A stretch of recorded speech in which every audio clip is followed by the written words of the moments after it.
Saludos país, Alfonso Torres, soy yo aquí continuando en el programa Voz para el Cambio por Telecanal 28. Lunes, día de muchas informaciones, empezando una semana laboral. Este último tramo lo vamos a compartir con el señor Enrique Soldevila, cubano, residente en la República Dominicana, profesor del área de las ciencias sociales y de la interpretación de los discursos. Es decir, tenemos una persona interesante para conversar en este tramo del programa.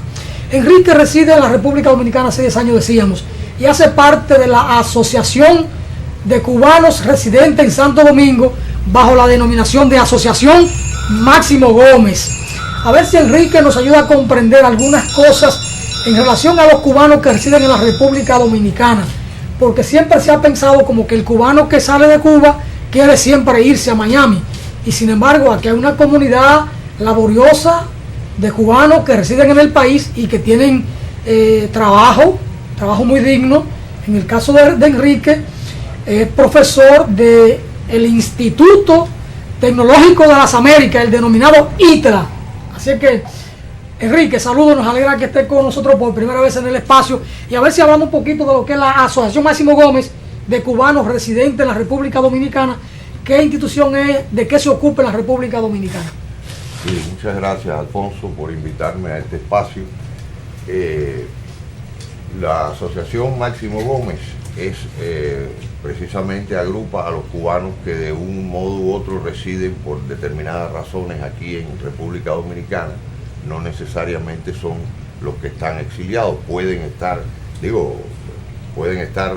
viviendo permanentemente aquí, pero mantienen un vínculo con la patria y apoyan todas las actividades culturales que se realizan aquí en el país, fomentan un sentimiento patriótico de vínculo con su patria, ¿verdad? Y por eso, en este caso, venimos hoy aquí a hacer una declaración contra el bloqueo, básicamente. ¿Qué tiempo tiene funcionando la asociación en la República Dominicana? Desde el año 2008. 2008. Desde 2008. ¿Una creación reciente? Sí, recientemente. ¿Y el papel que juega, además de aglutinar a los cubanos residentes, hacen intercambios, cosas de estas, ¿no? ¿Se mantienen en contacto? El papel que juega la asociación es básicamente con un sentido vincular, que se vincula con aspectos de mantener las raíces culturales cubanas, ¿verdad? Apoyar las actividades de tipo cultural, de tipo político y patriótico, apoyo a las actividades de la embajada. ¿Se reúnen con frecuencia? Sí, tenemos una sede en la Avenida Independencia, es decir, la Casa de la Cultura Caribeña. Sí. ¿Y los vínculos de la asociación con el consulado cubano, con la embajada, cómo son? Son excelentes, es decir, siempre apoyamos y también apoyamos a la campaña de solidaridad con Cuba, las actividades que realiza la campaña permanente de solidaridad con Cuba. Esos cubanos residentes de la República Dominicana viajan con frecuencia a la isla, tienen su familia por allá, sí, apoyan, envían remesas. Sí, eso, exacto, lo que hace cualquier comunidad que trabaja en el exterior. Hemos visto que últimamente, en los últimos años, de los cubanos que residen en la República Dominicana llevan muchas mercancías a Cuba. Incluso el vuelo de Cubana de Acción va más lleno de productos que de gente, ¿no? Claro, no hay asiento vacío, pero como que hay más peso en la panza del avión, como se dice, en materia de equipaje, que lo que van arriba. Sí, es lógico porque mira, como parte también de los efectos del bloqueo en la familia cubana, en la cotidianidad de la vida cubana, hay muchos productos que vienen muchos cubanos aquí, o los que residen aquí se los mandan a sus familiares, etcétera, etcétera, y tienen esa facilidad. Sí, me recuerda los años 70 de los dominicanos que viajaban a Estados Unidos, venían con 8 y 10 maletas. Sí. Antes no se cobraban la maleta ni el peso, pero ahora hay muchas restricciones con eso. Sí. Y entonces los dominicanos antes viajaban así. Sí. Y enviaban muchos paquetes hacia acá de ropa, comida y medicina y equipos electrónicos y de todo tipo, ¿no? Exacto. Entonces cuando llego al aeropuerto, que voy al country de Cubana, ahí veo los montones de paquetes bien... Entonces los cubanos tienen una particularidad, que no mandan los bultos sueltos, sino que lo enrollan con un plástico ahí bien pegado, bien amarrado. Sí, para que no se dañe, para saberlos identificar probablemente. Probablemente. Sí. Qué interesante. A ver, Enrique, la declaración que tiene la Asociación Máximo Gómez de apoyo a Cuba y en contra del bloqueo. Pero bueno, la gente ha pensado que lo del bloqueo ya no tiene sentido porque Barack Obama firmó un acuerdo con Raúl, establecieron relaciones políticas y diplomáticas, fue a La Habana, cosa impensada hasta hace unos años. Hay un flujo de vuelos de Estados Unidos hacia Cuba, de Cuba a Estados Unidos. Sí. Y entonces, bueno, y seguimos hablando del bloqueo. ¿Qué es lo que pasa? ¿Se mantiene lo del bloqueo? Sí, el problema es que hay mucha confusión en torno al restablecimiento hace 2 años de relaciones diplomáticas entre ambos países, y precisamente como el monopolio mediático lo tienen las corporaciones del periodismo, ¿verdad? Norteamericano, que son las que llegan de alguna manera porque son las productoras de la noticia, que son pocas, y lo que hacen los periódicos locales normalmente es reproducirla.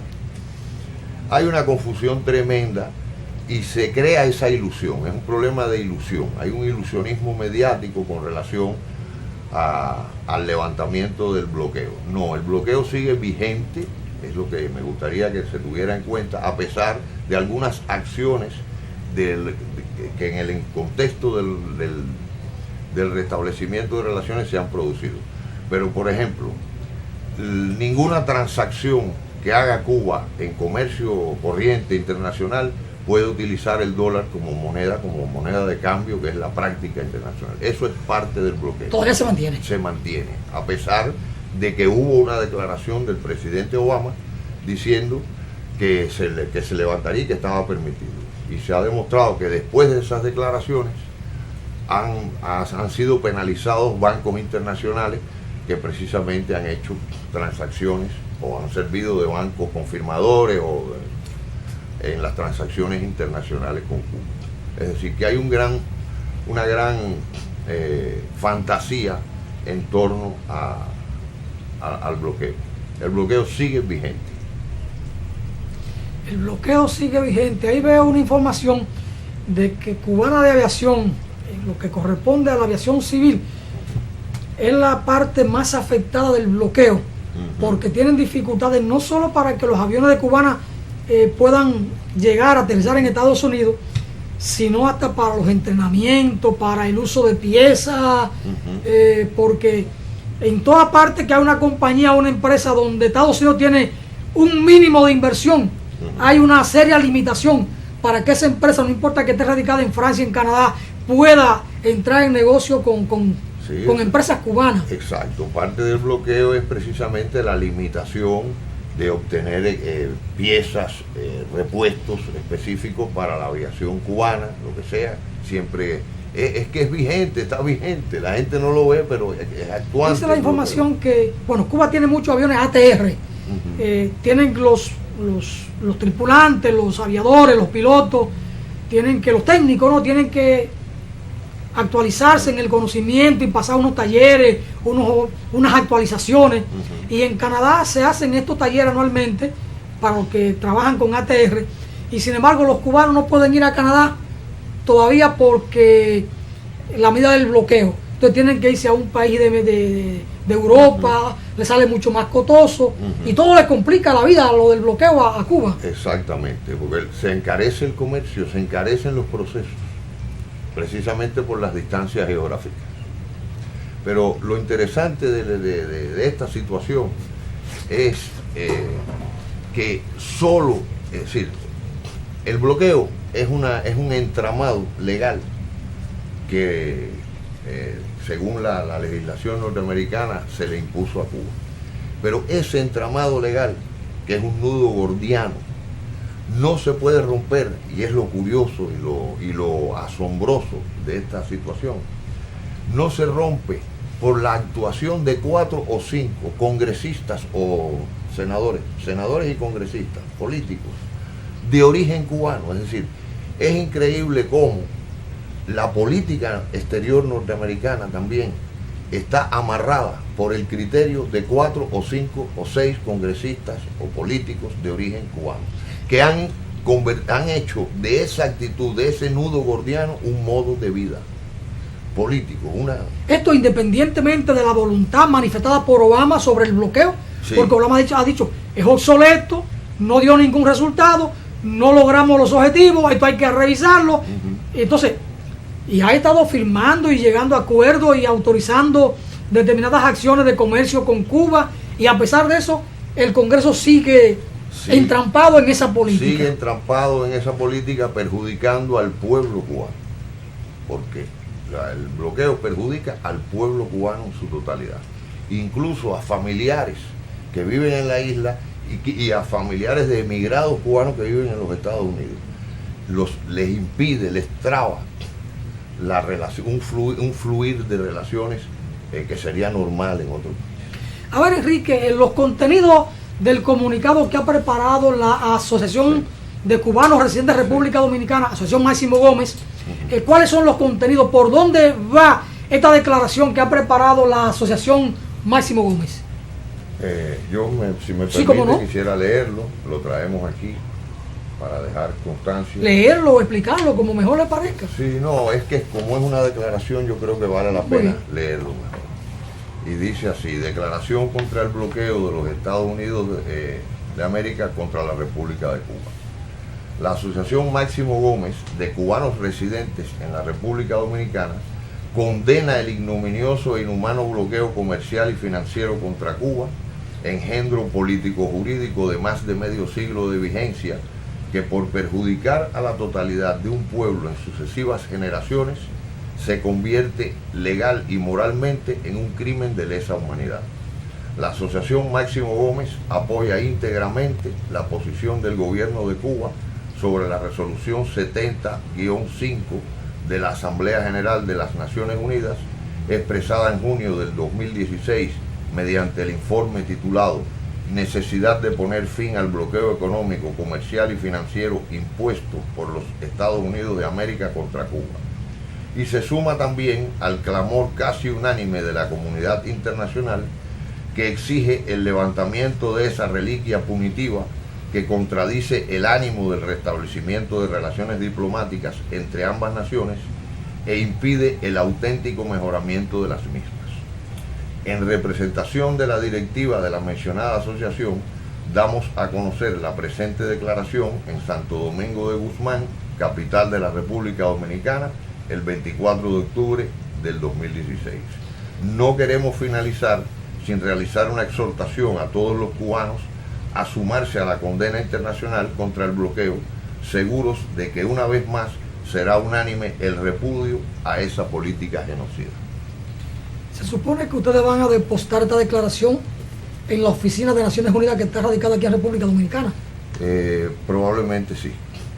Porque siempre se ha hecho así.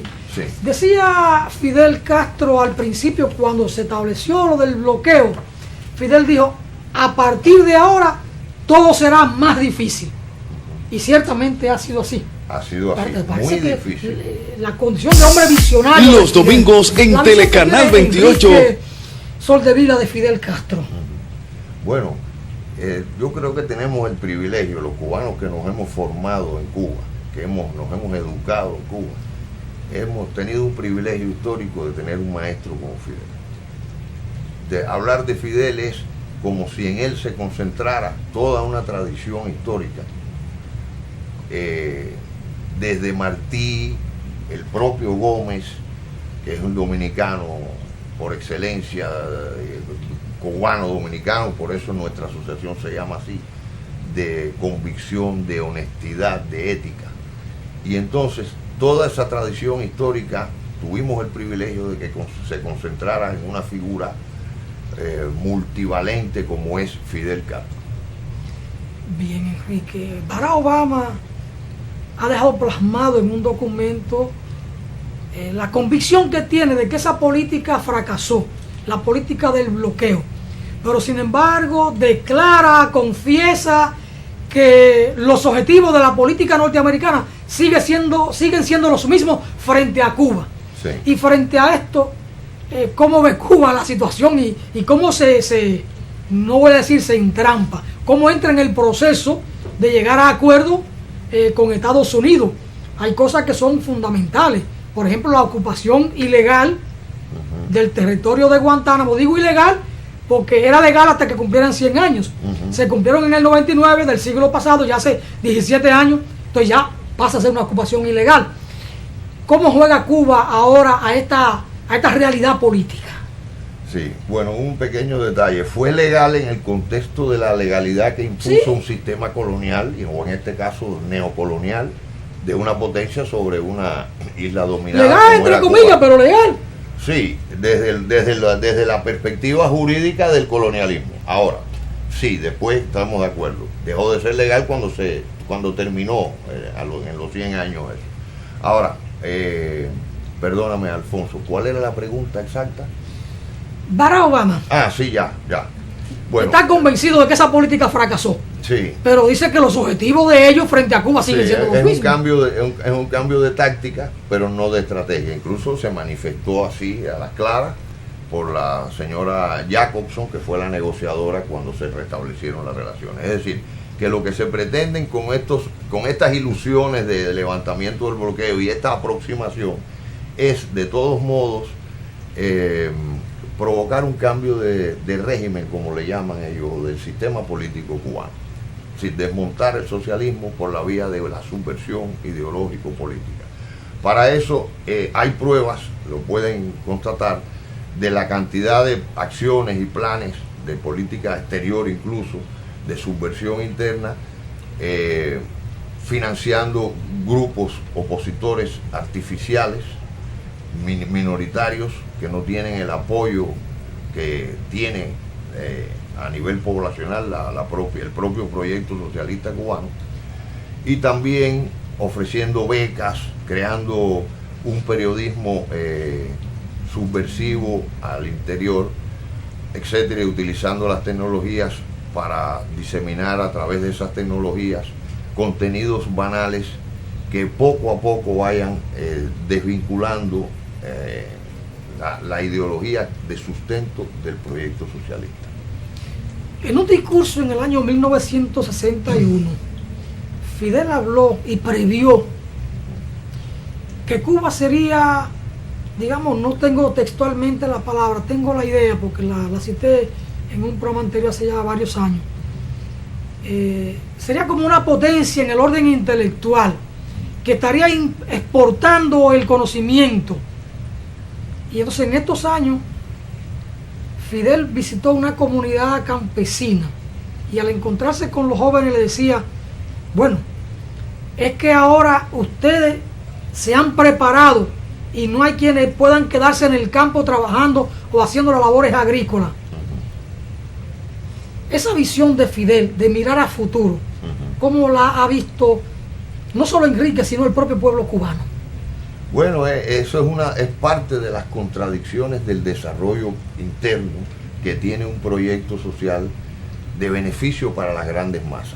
Al ofrecerles acceso a la cultura, al deporte, a que puedan lograr planes de vida individuales y familiares propios, es lógico que en algunas actividades se produzca déficit de mano de obra, de continuidad, pero no es absoluto. Es decir, ha habido después, con las nuevas políticas públicas, como por ejemplo el arrendamiento de tierras a muy largo plazo a las personas que deseen cultivarlas, pues se ha retomado un poco esa actividad de labores agrícolas, con una diferencia comparativamente como pueda ocurrir en otros sitios. Es un personal ya tecnificado, calificado, que trabaja la tierra y va a aplicar una serie de técnicas para poder poner a producir esas técnicas con un conocimiento, digamos, un poco más científico. Ahora, es interesante la construcción de una visión social de la revolución. ¿Interesante en qué sentido? Y eso es lo que precisamente forma parte de la lucha ideológica hoy de nuestro país. La revolución cubana fomentó una cultura del ser, no una cultura del tener, como dice Enrique Ubieta, un filósofo cubano. Eso es clave para comprender la cosmovisión que tiene el proyecto social cubano. El problema no es tener cosas materiales, es realizarse. La persona ha tenido todas las oportunidades para realizarse como ser humano, con la educación y el acceso universal a la enseñanza gratuita, una población que no tiene que tener el temor de carecer de un seguro médico, porque la salud de calidad es gratuita, sea cual sea el padecimiento que tengan los seres humanos, la protección a los niños, a los de la tercera edad, a la mujer. Es decir, es un proyecto de construcción de una cosmovisión de la socialidad que tenemos el privilegio de conservar todavía. Y creo que por eso vale la pena luchar. Pero hay otras cosas que son vitales en el ser humano. Por ejemplo, hay que volver al campo. Y entonces para llevar al campo a las labores agrícolas, que son labores que requieren trabajo de sol a sol, trabajo fuerte, trabajo manual, trabajo físico, la persona que ya se preparó intelectualmente, le cuesta un poco de trabajo volver al campo, a jalar una azada, un pico, un machete. Eso requiere entonces incentivos particulares que puedan llevar a esas personas que se prepararon intelectualmente a producir la tierra. Entonces, eso requiere incentivo y eso hay que buscarlo. Bueno, el incentivo es sentirte poseedor de un lote de tierra que te va a permitir ingresos ya desde el punto de vista material un poco más holgados. Eso es un incentivo, pero también el incentivo está en que pueden usar la tecnología porque están capacitados para hacerla.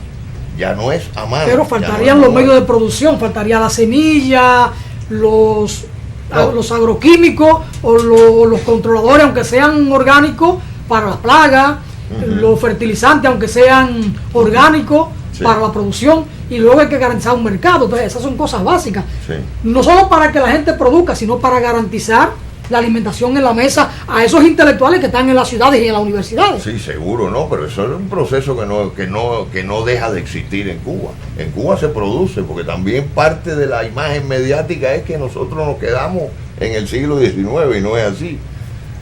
En Cuba se produce la tierra, se tiene semillas, se importa, el Estado importa. Ahora hay otro incentivo, en la creación de cooperativas, que es interesante porque las cooperativas agrícolas, y hay muchos tipos de cooperativas, no solo como aquí que predomina la financiera.